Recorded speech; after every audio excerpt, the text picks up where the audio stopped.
Good morning, Library Adventurers, and welcome to an extra special Library Adventures Live.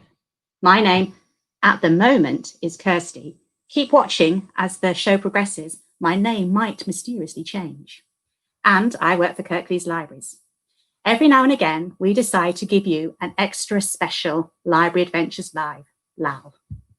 When we discover a wonderful new author or a book we just have to show you straight away, or we might just explode with excitement, then we create an extra special LAL just for you. And that's what happened when we saw today's book. It's just too wickedly wonderful. We had to show you today. So we're going to meet a new children's author, Jenni Jennings. Make sure you write down that name. You're going to want to remember it. I'll tell you now. Jenni will be introducing her new book, Malice in Underland. Malice in Underland. It's a great title, isn't it? And wait until you hear about the mischief-filled character she's created and the extraordinary world of Underland. I know, you'll be so inspired that you will want to create your own Underland mischief characters. So if you want to join in during the session today, remember, you can send us in some questions on chat, ask a grown-up for help with that. And you can do that, and you'll be able to watch this broadcast again on our website. So let me just bring up the website so you know where that is. There we are. That's the website. So it's kirkleeslibraries.co.uk/LAL. So don't worry, you won't miss a mischievous moment of this session. Okay. Are we ready, library adventurers? Yes? Excellent. Let's meet Jenni. Hello. Hey, Jenni. Hello. Hi. Welcome to Kirklees and welcome to Library Adventures Live. Thank you for having me. I'm very excited to be here.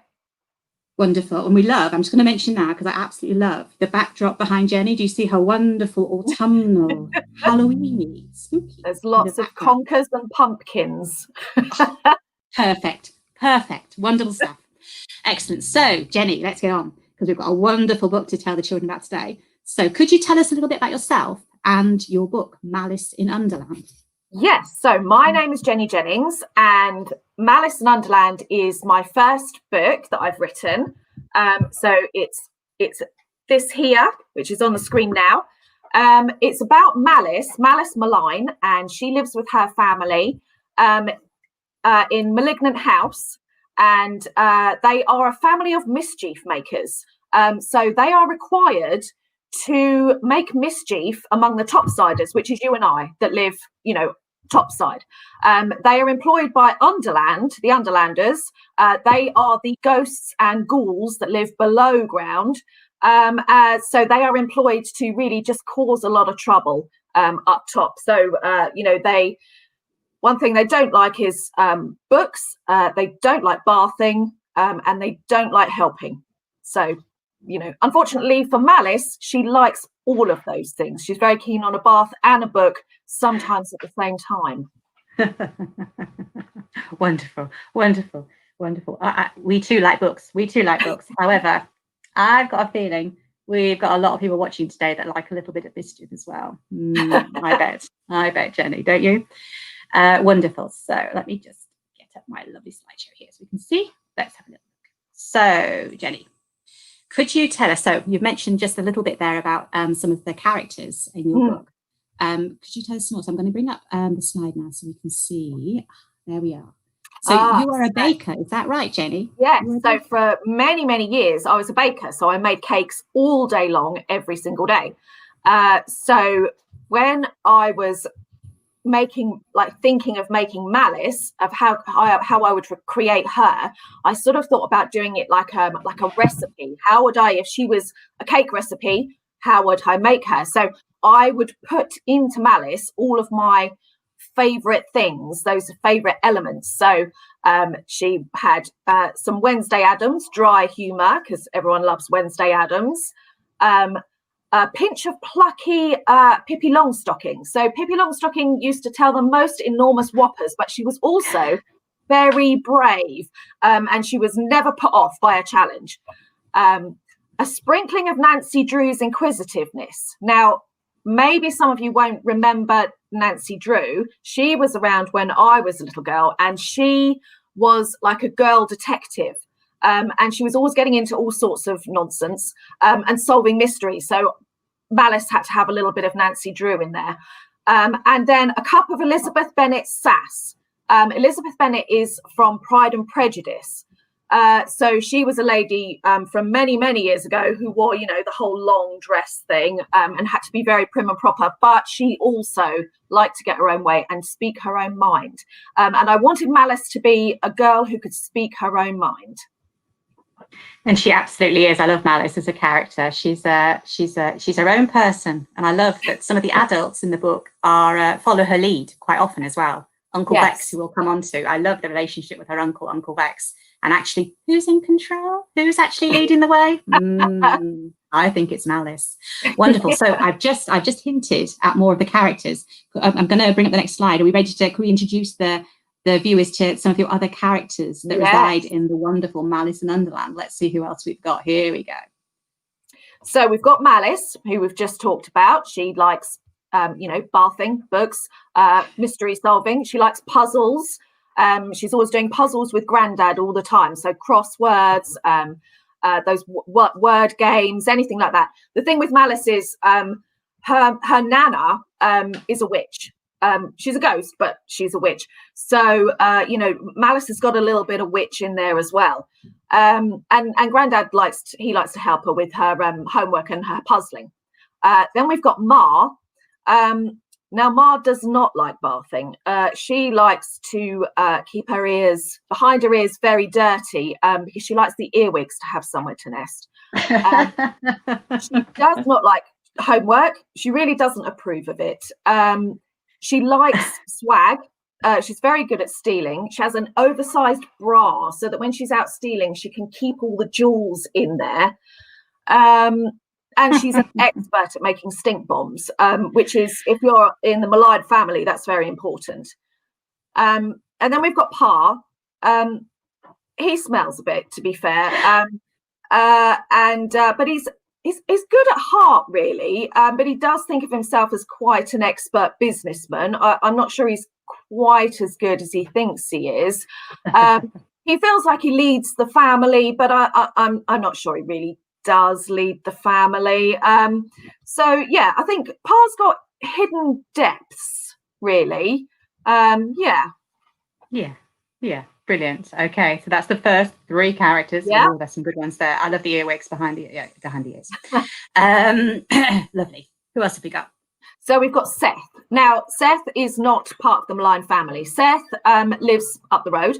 And he is Malice's best friend. How they met was that they started school together, and Malice felt like she was probably a little bit weird, didn't quite fit in with those Topsiders. And Seth, well, he doesn't really care about fitting in. And he really likes the weirder, the better. You know, that's for Seth.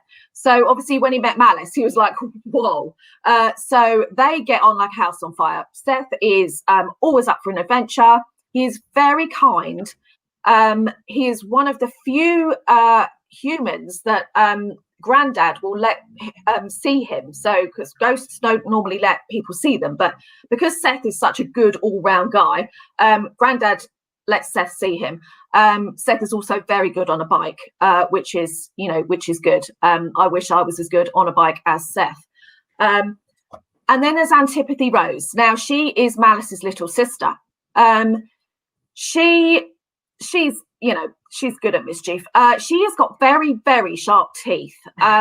Basically, Pa is trying to train her up because her teeth are so sharp. Eventually, he'd like to be able to use her to break into banks. He should be able to just get right through those safes. And that takes training. So they're starting her young. But yeah, she is, she ate through quite a few cribs before they managed to find her a decent cage for her to sleep in. So yeah. I do love that fact in the book. And I've just noticed Seth's middle name there, Indiana. Is there a bit of Indiana Jones? Is that what we're going with, the Indiana? Yeah, a little bit of Indiana Jones there. I've always been a big fan of Indiana Jones. And his surname, Pinkerton, actually is when I was originally writing Malice and I was studying good girls, good strong girls through history. And I came across, I don't know how these things happen, but I came across the Pinkerton Detective Agency, which was, many years ago, 100 years or so ago. And the Pinkerton Detective Agency were the first agency to ever employ a female detective, private detective. And I was really, taken with that, because that was a big deal in those days to take on a woman. So he got, Seth is after he's got the Pinkerton name, because that's a name to be proud of. Brilliant. I love that detail. I love Indiana Jones. Who doesn't love Indiana Jones? Really? Yeah. Okay. Right. Okay. Next ones. Who we got next? Ooh. So then we've got Grandad. So he is actually from the Rascally family. He's Mar's dad. Now the Rascally ghosts are they're not quite as, their mischief is not quite as naughty. It's more merry mischief, the Rascally family. And as I say, Grandad, I mean, he's divorced from Nana now, but they're still good friends. But he was used to living with a witch, so he knows about the puzzling, and he is. He kind of stuck around because he just felt like when Malice was born, he thought, do you know what? I think she's a bit like me. I think she's going to like books. She's going to like history. She's going to need a friend in this house. So he stuck around. So he is excellent, and he's very good for history homework because, he's always mixing with all sorts of ghosts, who from history. So, he's almost cheating really with the homework. And then there's Uncle Vex, Vexatious Malign. He fell out with the Malign family, to be honest. He's a bit of a black sheep. But they think of him as a do-gooder because he is a private Underland detective. So he is solving mysteries and righting wrongs. Now, that does not go down well with the Malign family. So they like to keep him at arm's length. But, like a bad penny, he just keeps popping up. So... he's very, very clever. He does like a sharp suit. He's very keen on his clothes. Maybe not quite so brave. Probably not as brave as some, But luckily, Malice has got enough bravery for both of them. Yes, I love her relationship with her uncle. I love that. It's a lovely thing where he's hiding behind, wherever he can find, and there's Malice up front. I just love it. Brilliant stuff. So that's just some of the characters, and let me just get the book here. If you look at the back of the book, hold on, let me just come out here 1 second so you can see these wonderful pictures that we're looking at are all in the back of the book as well for you. Oh, I'm actually showing something else there. Let's try that again. Yes, here we go. There we go. So yes, they're all in the back of the book for you to see as well. It was so much fun to do.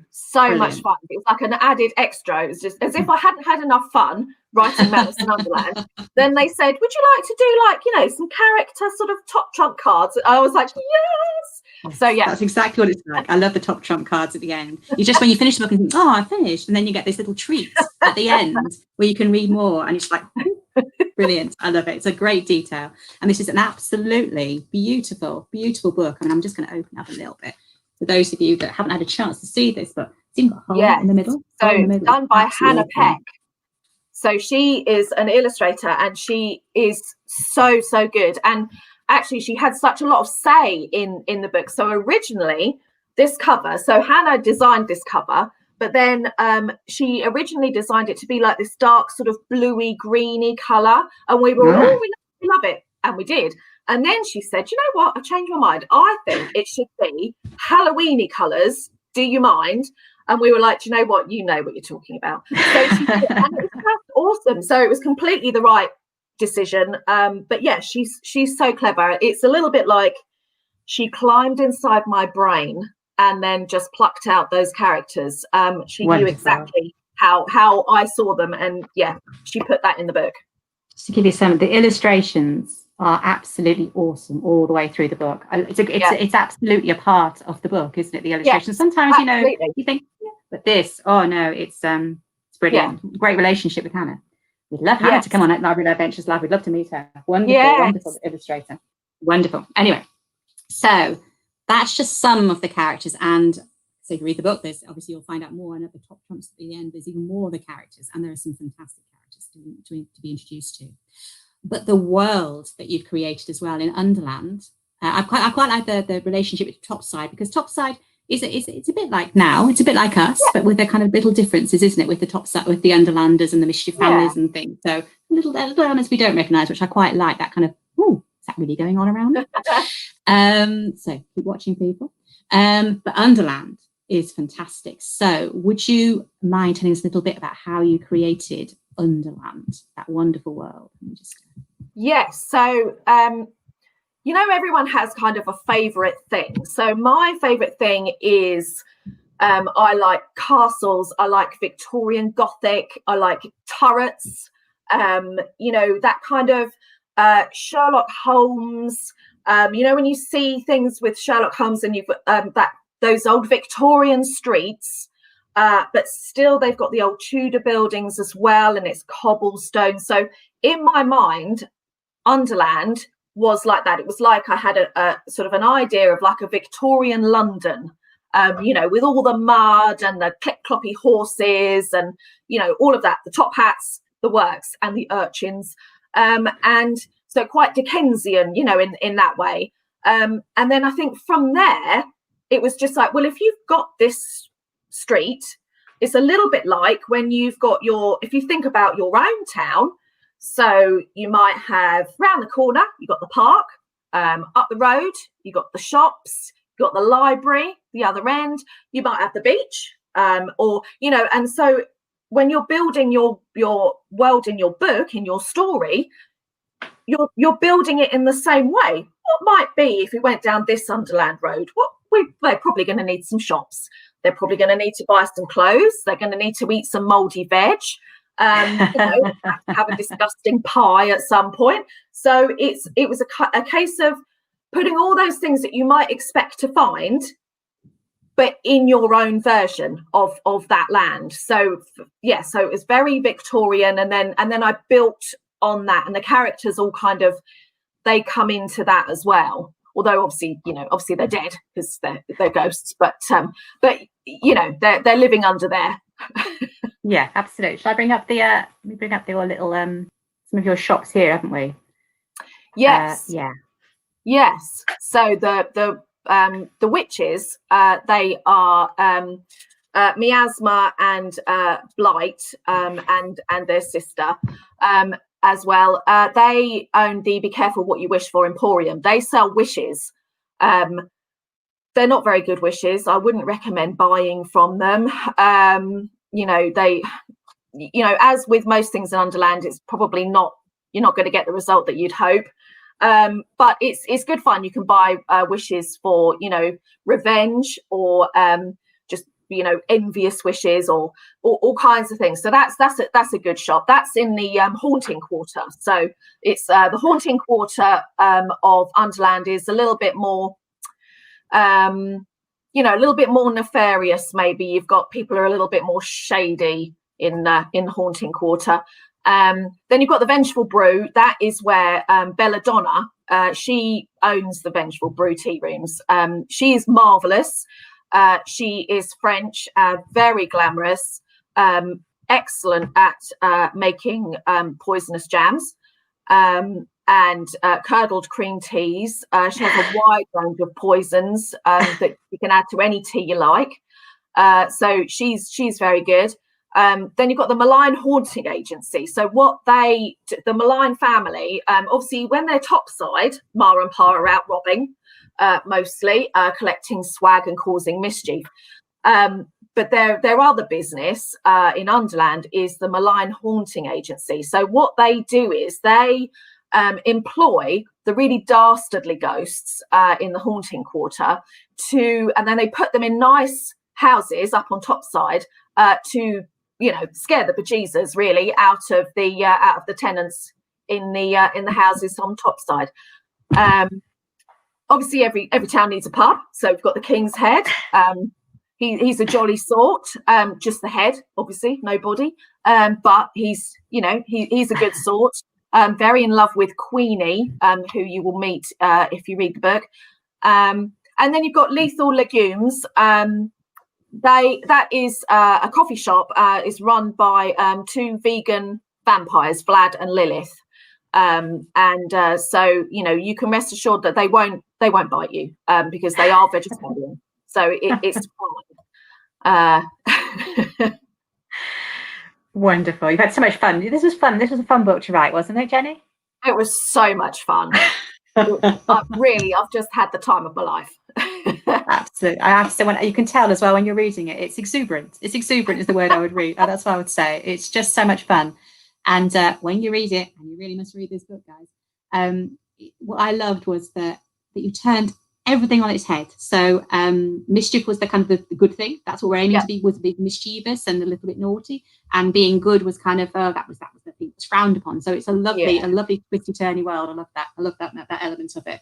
And then you came into the Underland, and then you met all these wonderful things on the menus that you just thought, no, I don't want to eat any of those. I don't want to eat any of those things. Got to read the book, guys. Got to read the book. And it's interesting then to find out that you're a baker. And I thought, well, what was Jenny making when she was making cakes? When she's recipes. I can assure you, I never poisoned anyone. No strange wriggly things in there. No. Wonderful. Absolutely wonderful. Okay, cool. So would you be willing to give us a reading? We love having authors read their books to us on Library Adventure. In fact, it's our favourite bit. So we have who doesn't love sitting back and listening to someone read them a story? So I know. Unfortunately, we're going to do that for us today. So should we just leave the screen like this? And I'll sit and listen with you. Brilliant. Okay. So chapter 1, mischief was their business. The Malign family were early risers. It was 7:30 on Sunday morning, and most of them had been up making mischief for hours. Now, the Malign family weren't just making mischief for fun. Mischief was their business, and the business of mischief was a very serious matter. As representatives of Underland, land of sorcery, spooks and skulduggery, it was their responsibility to maintain respectable levels of gunge and ghastly amongst the Topsiders. Topside was the ordinary world, where alive people lived out their lives blithely unaware of the mischief being concocted in the shadowy world below. The Underlanders called people who lived in the ordinary world Topsiders. The Topsiders didn't call the people who lived in Underland anything because they didn't know they were there. Ma and Pa Malign had been to the boot fair with Malice's little sister, Antipathy Rose. Pa had crept between the cars, letting all the air out of the traders' tyres. Ma had sneaked about the stalls, stealing all the best trinkets.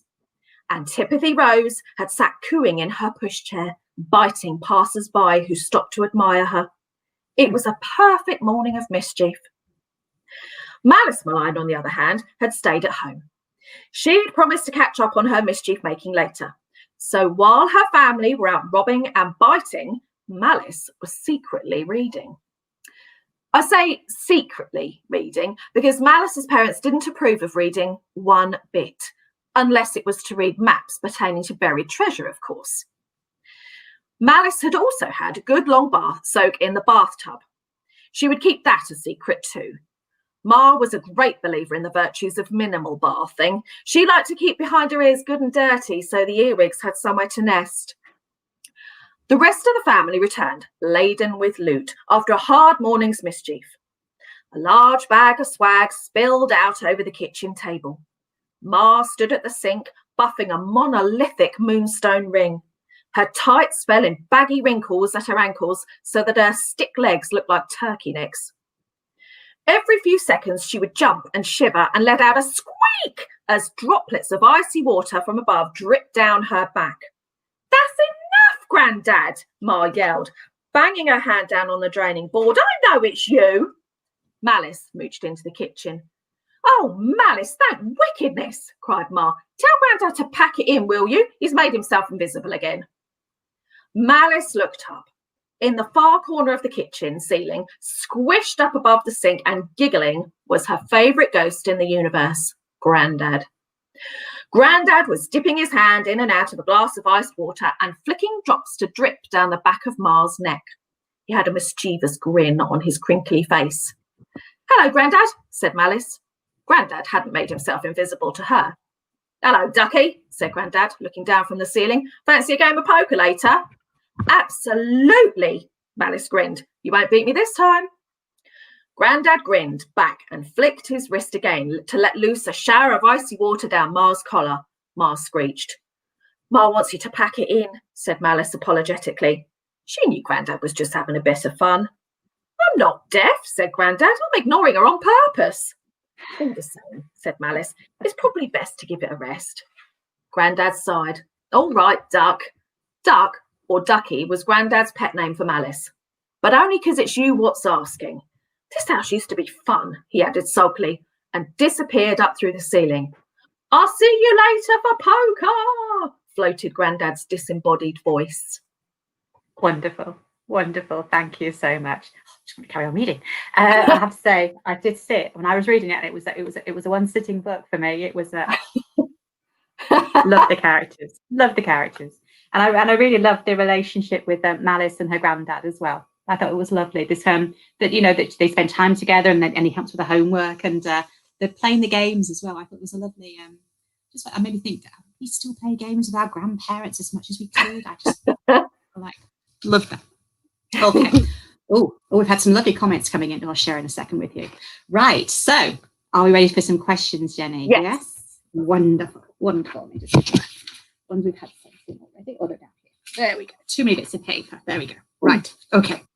So, I think we're all with the characters, and that's what a lot of the comments that are coming in. I'm just going to share with you some of the comments that are coming in. Go on with you, Amanda, saying what a great way to create a character. I think that's lovely.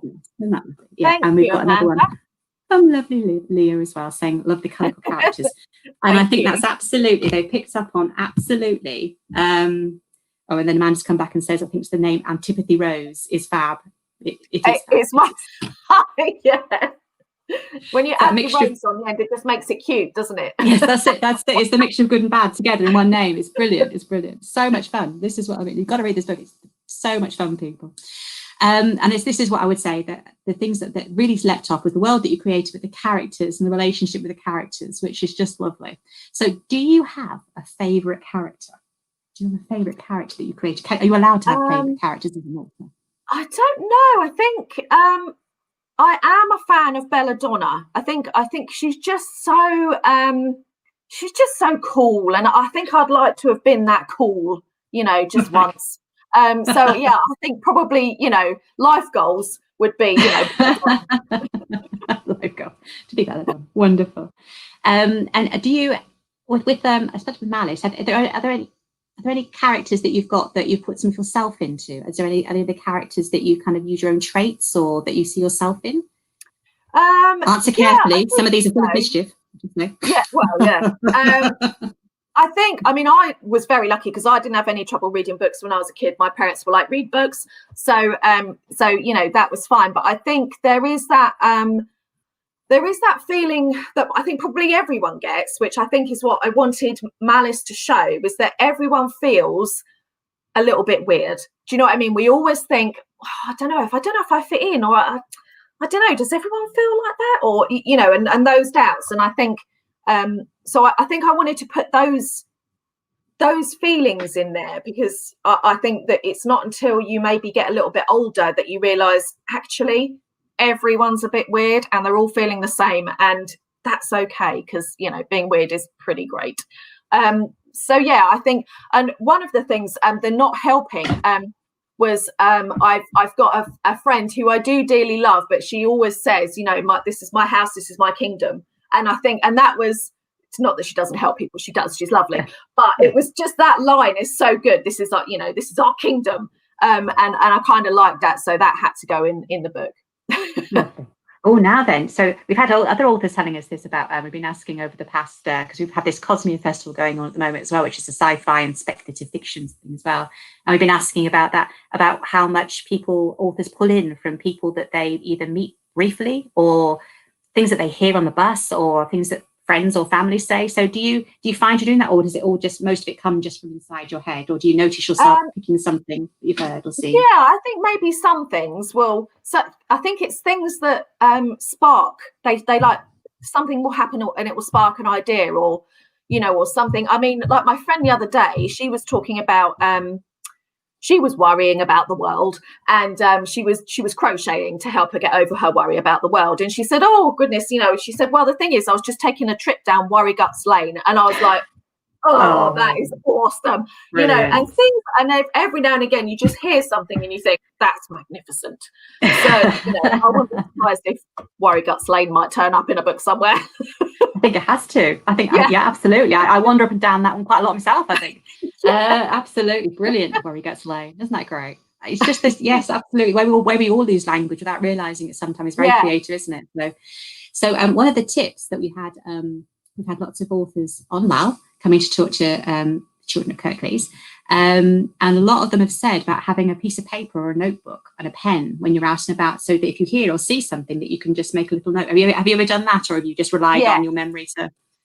Well, no, I do prefer to have a notebook with me. What I quite like to do is, if I can, obviously this was easier, before March, when we were all shut down, but I used to like to go out and sit and have a coffee or sit on the beach and in a coffee shop and do some writing, because I find that is very good, that having lots of buzzy noise around you and lots of different conversations. And especially I was always on the bus, and I think it's an absolute waste of you. There's some absolute gems that you can pick up if you don't have your headphones in on the bus, because people talk about all sorts of things on the bus, and and that's really good. And I think when you're not on your phone and you're looking out the window and you're eavesdropping, I mean, really, those two things are just marvelous for for the imagination. Wonderful. I love that. Everyone's now making mental note. Is Jenny sitting behind me on the bus? I'll just be careful about what I'm saying. Exactly. But we warn people, we're all doing it, really, aren't we? Absolutely. There's quite a lot of adult authors, I think. Alan Bennett, in particular, is one that's in my head. Very, very strong Yorkshire writer, who I think does quite a lot of similar things, where he just hears things and then turns them into wonderful stories or wonderful characters. So I think it's absolutely. The work is there, done for you in a sense, isn't it? It's just then to build on and just create. Wonderful. Yeah. But there we are. So long bus journeys, people, they don't need to be boring. We don't need to always listen or turn ourselves off. We can listen in. Full of mischief and making notes. Watch who you're sitting behind. Okay, so my next question I had down was, are you full of mischief yourself? Does mischief come easily to you? Did it finding those ideas? Were they just there, ready? I think I'm going to say I think they did come really quite easily. Merry mischief, obviously, not the malevolent mischief, but yeah, I didn't struggle very much to come up with those, so I think they must have been just lurking in the background. Just what's below the surface, isn't there? Just yeah. Plus, I had two boys, so that's goes without saying. I think a lot of us are nodding. I had three brothers. I'm there. A lot I had to put up with. So lots of words. From the garden, I should point out. From the garden. Nothing else. Oh dear. My mother's gonna love me. So were you a good child then, or were you a little bit mischievous? What do you think you were? You said you read. I think I was a good child, but I know that I was a headstrong child. Mm-hmm. So I think probably everyone thinks they were a good child. I was not a good teenager, but I was a good child. And but I think I quietly knew my own mind. So I was never like, I was never sort of the cool kid in the class or anything like that. But I was always quite steely. I like it. I can see that in Malice. I think that kind of steely doesn't mean bad. Steely just means I was just taking it all in, and then and then my teacher would always say, it's the quiet ones you've got to watch. Absolutely. The noisy ones, you know where they are at all times, don't you? Brilliant. So I've got another question about, would you be a good member of the Malign family? Which way do you think you would have gone? Would you be? Well, I think I would be in the Grandad camp. I think I'd probably come from more the rascally side, and maybe a bit of Nana, who's obviously a witch. So yeah, I think I'd probably be. Yeah, I'm not so good on the old stink bombs, and more liking the bathing and the books, if I'm honest. Yes. Yeah. Yes. Although I do like swag, so. Bit of swag. I should say there's a very mysterious banging noise coming from somewhere in the house, and I just want to say I haven't done this on purpose. I don't know what it is. I think someone's cleaning next door, but suddenly we're talking about a book with ghosts in the walls, and there's some strange banging noises. I could have just said, just a background effect, a sound effect. I've literally no idea what it is. So it's just to add to the feeling of the it's the ambience. Anyway, so just ignore that. If you hear it, that's what it is. What we also talked to lots of our authors about, because we're always interested to hear how they ended up writing books for a living. So what drew you to becoming an author? What was your journey from being a baker to being an author? Yes, well, I had the thing is, I'd always been writing from, at school. I was always that kid who, when they said there's going to be a story competition, yes. So and that kind of didn't change, so that's probably why I wasn't always very popular at school. So I've always been doing it, and but it is really hard to get a book published. So it took me until, I'm 46 now, but so it was one of those things that I always did, and then so just books and books and books piled up, notebooks. My husband's just like, but now I can say it paid off. So yeah, and I think so then I did obviously other jobs, because and so I was a baker. But then what I did when I was 40, I decided to go back. Well, to say go back, I never went in the first place. I went to university and did a part-time degree in creative and professional writing. So I did it part-time, so it took 6 years. So that I could still work, and there I found that all these things that I was always writing and everything else, what I needed was somebody to lean over my shoulder and go, "Oh, that's lovely, Jenny. Now cut that by 30%." And that, and that was sort of. And once I realised, oh yeah, okay, I've got to cut down on my flowery. Then things started to happen. So so something I've always done, but not something that came easily or quickly. Brilliant. I quite like because again, the kind of we love kind of talking back about the Lals we've had before, and there's some real themes that have gone through, and one of them is that kind of persistence and don't think that the first thing you write is finished, that you go back and you rewrite and you change and you edit, and that kind of journey that you have to go when you're trying to make the best piece of writing you possibly can. So I think that's similar to what you just said, isn't it? That sometimes it's not about how much you've written, but it's about just getting it. Yes. Brilliant. Oh, that's great. Very interesting. What else? So as a writer then, I have lots of children that watch these sessions, and lots of adults that watch them too. So have you got tips or a top tip that you would give about how to either improve your writing or how to become an author? What would you recommend? The thing I think really is reading. So I think you have to, if you want to ever expand your mind in any way, you do learning. And it's the same with writing. If you want to get better at writing, you have to read and read and read, because reading other people's stories and and books of all different kinds, whatever, it doesn't matter what you read. If non-fiction's your thing, happy days, read non-fiction. But all of these things are growing your imagination, and I think that's the most important. That's the most important thing. And just I think keeping your eyes open. Don't always be sort of looking down. Look out around you, and it is that looking out the bus window type thing. But reading is like number one, I think. Wonderful, great answer. A good answer that a library service always loves to hear. Absolutely. And we didn't plan that. I just meant to say we didn't plan that. Absolutely perfect. And I think, am I right? You've got some recommended reads. Obviously, we're recommending. Yes. We want to have great ideas and going to get started. We would absolutely recommend reading Jenni's book. Read it. It will inspire you. It really will, guys. It will inspire you to have a go yourself, because it's that fun kind of twisting around what you see and making the ordinary extraordinary, which I know every single child watching this can absolutely do. So, but I believe you've got a pile of books that you're recommended. I have got a pile of books. So, they are. So this one is called. Can you see that? It's called The House of Hidden Wonders. It's by Sharon Gosling. Actually, you may recognise the illustrator for this one was also Hannah Peck. I'm just going to make you big. I'm not going to just so we can see the book. So don't be disconcerted. I'm going to make you big. Okay. There we are. Okay.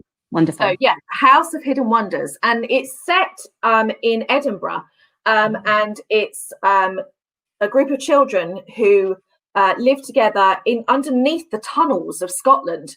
Wow. This is back in sort of Sherlock Holmes time. I know I seem to refer everything back to Sherlock Holmes, but it is that sort of and it's really good, and it is quite ghosty, but not but the ghosts aren't necessarily actually ghosts, if that makes sense. Anyway, that's a brilliant one. This one, for all you animal lovers, this is The Creature Keeper. This is going to be out soon, actually. I just got this the other day, but this is by Damaris Young. She also wrote another book called The Switching Hour. And this is about Cora, who goes to work at a place where they have incredible unworldly creatures. So that was another one. And there's so many books. I'm trying to do them all really fast. We love this one. Oh, yes. Pages and Co. Oh, my goodness. Yeah. So, by Anna James. So all the characters that I liked to read when I was a child, this Tilly meets in these books, and she lives with her grandparents above a bookshop. I mean, amazing. And the bookshop, when you're reading this book, the bookshop I just wanted to move in there. They just read books all day and eat cake. And also, also the characters of the books come out for chats and adventures. I mean, what's not to love? So awesome. Completely lost myself in that. Have I got time to do another one? Oh, please, just go through your pack. Go through the pile. We love recommended reads. Water. This is by Lucy Strange. This is quite Halloweeny, actually. It's a good one to read now. So there's lots of sort of snow, and it's very, very atmospheric. This is about a girl who she's been brought up really, really rich in a very sort of stately home, and then she has it all taken away from her, and she has to live, just like a normal person. But she keeps seeing this lady in the water, and it's about the story of how she's connected to that lady in the water. So that was really good. There's so many. Oh, and if you want a really spooky Halloween one, I've got this pile of books that I just like. No, I love it. We love it. Please share the books. We're loving this. This one, if you are slightly nervous, then this might be too scary. This is The Haunting of Avalon Jones by Phil Hicks. It's so good. It is proper old school ghost story. It's really good. It's got like a dark and dingy kind of seaside town. There are kind of scarecrows everywhere. It's so atmospheric. That's just really good. I'm loving about books all the time. Oh no, we honestly, this is the right show for you. We love, and what I love are the books that you've shared with us are really ones that aren't, I would have thought that Roald Dahl would have been, because there's some elements of your stories that I think that children who love Roald Dahl books, like the Twits, you're going to love Malice and Underland. But so what I love is that those are really new books and really exciting to see new authors coming through and be recommended by other authors. That's brilliant. I've got people coming up on the side here saying they're going to be checking. So here we are. Let me just come up here. Leah, you're coming back on again. That book recommendations at Fab. Be definitely checking some of them out. Thumbs up.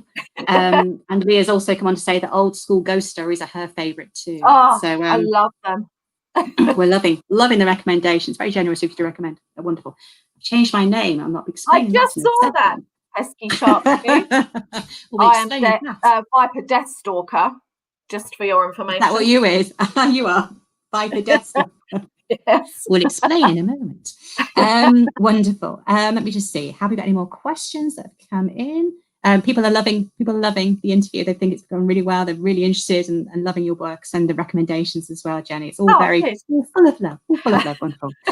So we've done recommended reads. I think then, shall we move on to the challenge we're going to set the children to do who are watching today, because this is really good fun. So let me get up, and then my name will be explained. I have not come up with this by myself. So let me just click on. So yes, that's just a reminder, guys. Malice in Underland by Jenni Jennings. When did it come out, Jenny? Exactly? It came out on oh, you've caught me now. October the 1st. October the 1st. I had to think then. I was like, oh, sorry. Asking questions we haven't prepared for. Oh, that's just mean. And ones that can be checked. So we're really, really lucky to have had Jenny come and visit us. So it's a brand new book. So please do make sure that you go and check it out, guys. So I'm going to bring up the last slide. Oh, and I'm going to share it as well so everyone can see it. There we go. Cool.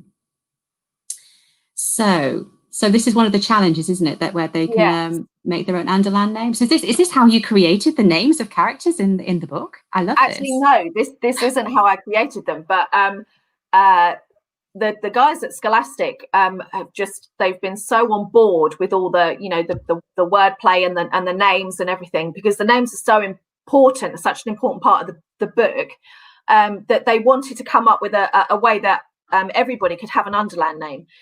So they actually came up with this. So brilliant. You pick the first letter of your first name, and it will be they're all ancient diseases, which is nice, and sicknesses. And then you pick the month that you were born, which are all either combinations of or poisonous creatures, so like poisonous frogs and snakes and all that kind of stuff. So what you've got there is diseases and poisonous animals, which I very easily just put together. What a combination. I love it. So there's a challenge for you all. So even if you haven't got time to do it today, remember that the recording of the interview with Jenny will be available on our website. I'll give you the reminder of where that is. So if it's something that you wanted to do later, you can just come back to this part of the broadcast, and you can sit and maybe you can work out everyone's names in your family. I think that's kind of cool. Yeah, at dinner tonight, everyone could have like a little name card, couldn't they, with their Underland name? Yes. Oh, here comes Amanda. Amanda's telling us she's I can't even say that one. Arsenia Lockjaw. Awesome. Yeah, that is painful. Yeah. Brilliant. So yes, little name plates at everyone at dinner tonight. That would be really, really cool. And you could decorate them as well, couldn't you, with some kind of ghosty kind of a spooky thing. Yes. Oh, yeah. Well, and Leah. Right season. Yes, and Leah's come up with Hemlock Golden Dark. Hemlock Golden Dark. Awesome. That's good. It's too much fun. We're gonna have our meetings now, our work meetings with our Underland names. We're not going to bother with our proper names anymore. Why would we? I want to be pesky sharp tooth. Which I think is actually quite anyway. If someone had picked a name for me, I don't know. I think they might have gone with that. Anywho, let's moving quickly on with that. So our challenge. I'm going to come back off this. People can have a look at this again later. So our challenge, Jenny. Do you want to just? Yes. So is that all right? I would like to set you a challenge. If you could, please think up a new malign family member. So their name and what relation they are to Malice and what their mischief is. So whether they particularly like stink bombs like Ma, or they like, flicking cold water at unsuspecting passers-by like Grandad, that sort of thing. So if you could design and come up with a new family member, and even if you could just you could maybe draw them and then have arrows pointing to different parts of their personalities and things like that, or you could write them. But that would be a really good fun thing to do. I have had enormous fun doing this throughout the book, so share the love. Or I suppose what they could do is they could use the idea. Just see if I've got that in shot. They could use something like this, so they create their own little trump card, couldn't they? Trump card, where you have a little picture at the top that you could draw. Give them an age, give them the likes and dislikes, and then an interesting little fact about and them. an interesting fact. I love the interesting facts. The interesting facts are really interesting, but I'm not going to share them with you. You have to read the book. We've had someone else who's had a go at making their name, got Pesky Breakbone just come in as well. Everyone's loving the name making. You see, you're already halfway there to creating the next Malign family character, haven't you? Wonderful. Right, Jenny, we're coming up toward the end of our session. Is there anything else before I that you wanted to share or tell us? Is there going to be a book 2? I know we've only got book 1. Yes, there is going to be a book 2, and I've just finished the first draft. So I will be working on editing that very soon. So that has also been an absolute blast to write. It's almost like I'm having too much fun. So there's going to be some new characters. Definitely a lot of mischief. We'll see a lot more of Seth. That's a work in progress, which should be out next year. Wonderful. Next year, people. So get this one read and get ready for the next one, because you're going to be like this. I want to know more, because you can just feel that there's so many more adventures and more things to be kind of detected and sorted out. And if it's focusing on Seth, I think Seth is the character that a lot of readers will want to be. A lot of people would like to be Seth, I think, where you're kind of being a topsider, but you've kind of got one foot into this other world that's so strange and extraordinary, and dealing with it so well. Brilliant. That's been just lovely to meet you, and it's been so much fun talking to you about your book as well. And I can see from all the comments, I'm going to show you when we finish, how much everyone's absolutely loved listening to the story and to listening about Malice in Underland. I'm going to do it again, guys. I don't really pick up the book somewhere often, but Malice in Underland, Jenni Jennings. Okay, that's what top tip for this week is, and it couldn't be better timing. I've got my Halloween-y kind of things behind me, just sneaking out every now and again. It's not about Halloween, but it does fit in quite nicely with the things. So thank you, Jenny. Didn't I tell you all this was a must-read book? If you haven't been, this isn't. If you haven't been persuaded now, it's just not for you, okay? But otherwise, get yourself this copy of this book. So thank you, Jenny, for the most mischief-filled library adventures live we've ever had. I've loved it. And I know you'll have lots more reading fans here in Kirklees as well. And we'll be sharing this with the local schools as well. So get them going as well. So everyone remember, the challenge for this time is to create your very own member of the Malign family. You can draw us a picture, you can give them a name, you can do us a top trump card, whatever you want to do. Remember to include what their mischief is.